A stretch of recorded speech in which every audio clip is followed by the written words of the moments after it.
데이트 폭력을 당했다라고 생각이 되면은 반드시 가까운 시일 내에 증거 확보를 하시는 게 되게 중요하고, 헬로, 부동산 형사 전문 이승은 변호사입니다. 오늘은 데이트 폭력에 관한 이야기를 좀 해보려고 합니다. 얼마 전에 지하철 4호선 기관사가 안내방송으로 자신의 가족이 데이트 폭력으로 사망하였으니까 청원을 올렸으니 관심을 가져달라, 사회적으로 이슈가 되었던 내용에 대해서 법률가적으로 여성 변호사로서 좀 드리고 싶은 말씀이 있어서 영상을 준비해 보았습니다. 그 기사 내용을 보면 딸이 살던 오피스텔 CCTV에는 폭행 장면이 고스란히 담겼다. 주변 지인들에게 자신과 연인 관계라는 것을 알렸다는 이유로 다투기 시작한 남자친구는 예진 씨의 머리를 벽에 여러 차례 부딪히게 했다. 의식을 잃고 쓰러진 예진 씨를 응급조치할 생각도 없이 질질 끌고 다녔다고 되어 있습니다. 이런 사실관계를 바탕으로 한번 살펴볼게요. 우선 오피스텔 CCTV는 여기서 되게 중요한 증거 자료가 될 수가 있는데, 남자친구였던 A씨가 119에 자기가 폭행한 사실은 쏙 빼놓고 신고를 했어요. 머리를 내가 옮기려다가 찧었는데 얘가 술 너무 많이 마셔서 기절했다.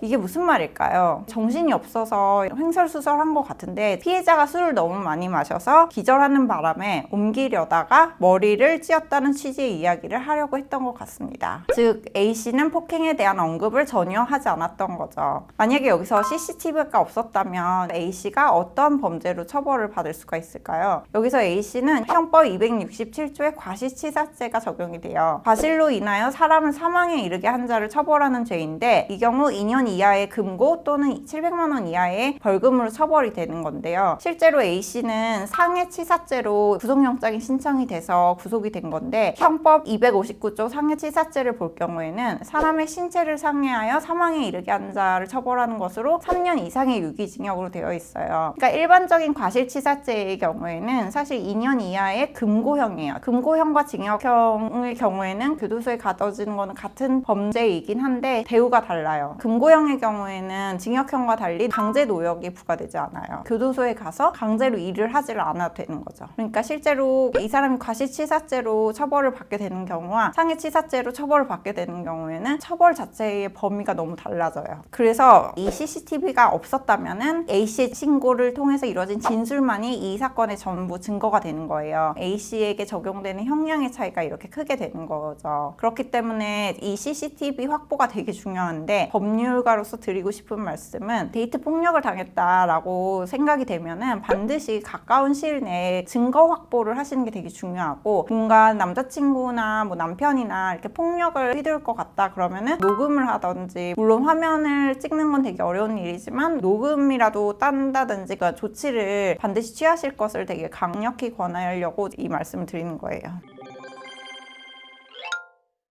청원을 알리기 위해서 지하철 안내방송까지 선택을 한 유가족들의 입장 자체가 되게 마음이 아픈 거죠. 실제로 그 A씨에 대해서 처음 구속영장을 청구를 했는데 법원이 기각을 했어요. 그 이유가 직장도 멀쩡히 있을 것이고 거주지도 분명할 것이고, 법원에서 생각을 했을 때는 도저히 우려가 없다고 판단을 할 수가 있는데, 유가족 입장에서는 되게 어이가 없는 일인 거죠. 그렇기 때문에 이런 식으로 청원이라는 수단을 통해서 사회적인 심각성을 제고시켜서 제대로 된 형벌을 받도록 하려는 목적이 있는 것이고, 그런 게 실제로 도움이 많이 되기도 하거든요. 그리고 실제로 이 A씨의 경우 상해치사죄로 청구가 됐는데, 그것도 좀 논란의 여지가 있는 것이, 이 사람에 대한 어떠한 치료 조치를 취할 생각은 전혀 하지 않고 119에 신고하기만 하고 그 전후로 계속 여자를 질질 끌고 다녔다, 이런 식으로 기사에 나와 있는데, 어떻게 보면은 거의 살인이라고 볼 수가 있거든요. 이 사람은 이 여자가 죽을지도 모른다는 생각을 분명히 했을 거예요. 그 생각을 분명히 했음에도 빨리 병원을 데리고 가거나 적극적인 조치를 전혀 하지 않은 걸 보면 이 사람은 살인에 대한 미필적 고의가 있었다고 보기에 충분하거든요.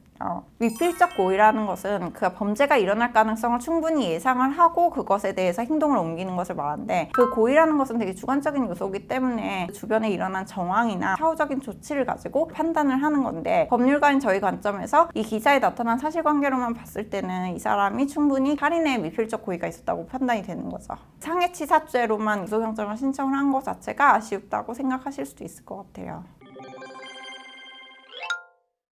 데이트 폭력이나 가정 폭력도 마찬가지인데 그러한 폭력이 있다고 생각이 들면 어떤 조치를 취할 수 있는지 제가 법적으로 취할 수 있는 조치를 안내해 드릴게요. 데이트 폭력의 경우에는 임시지위를 정하는 가처분을 신청을 할 수 있는데 접근 금지 가처분이라는 거예요. 즉 남자친구나 남편이 나한테 접근을 하지 못하도록 금지 명령을 내려달라 법원에 신청을 할 수 있는 부분이거든요. 주로 100m 이내 접근 금지라던가 회사라던가 핸드폰으로 연락하는 거 금지라던가 평온한 생활 및 업무를 방해하는 행위를 금지해달라 이런 걸 전체적으로 청구를 할 수가 있는데 종이 한 장 나온다고 해서 과연 저 끔찍한 사람이 나한테 오지 않을 가능성이 있을 것인가, 어떻게 그걸 강제시킬 수 있느냐 의문이 많으신데 법원이 보통 이러한 명령을 내릴 때 이 위반 행위를 할 때마다 1회에 100만 원씩을 부과한다라는 식의 어떤 명령을 같이 내려요. 이 사람이 이 명령이 나온 날부터 뭐 10번을 나한테 찾아왔다거나 10번 이상을 매일같이 문자를 보냈다거나 그럴 경우에 그 한 번의 위반 행위당 100만 원을 부과하게 돼 있어요. 그럴 때 지금 피해자분이 결정문과 가해자가 문자를 보내거나 아니면 찾아왔다는 증거가 있을 거 아니에요. CCTV라던가 문자 내용을 캡처해서 법원에 간접강제 결정을 내려달라고 해요. 이 사람이 지금 10번 행위를 위반했기 때문에 한 번당 100만 원씩 1000만 원을 부과를 시켜야 한다라는 결정이에요. 받은 간접강제 결정을 가지고 가해자의 어떤 재산이나 월급이라던가 그런 것들을 압류할 수가 있는 거죠. 법으로 강제할 수 있는 방법이 충분히 있는 상황이거든요. 이걸 또 언제 하고 있어? 라고 생각하시는 분들도 많을 텐데 의외로 이러한 결정이 되게 효과가 있는 경우가 되게 많아요. 사실 1000만 원이라는 돈이 개인에게는 부담스러운 돈이 될 수도 있고 1회에 100만 원이 말이 1회인 거지 20회, 30회, 40회 되기가 되게 쉬운 부분이거든요. 특히 이런 접근금지 가처분이 나올 정도면요. 그렇기 때문에 이러한 법적인 방법을 잘 활용을 하셔갖고는 피해를 좀 최소로 줄이실 수 있는 게 좋을 것 같아요.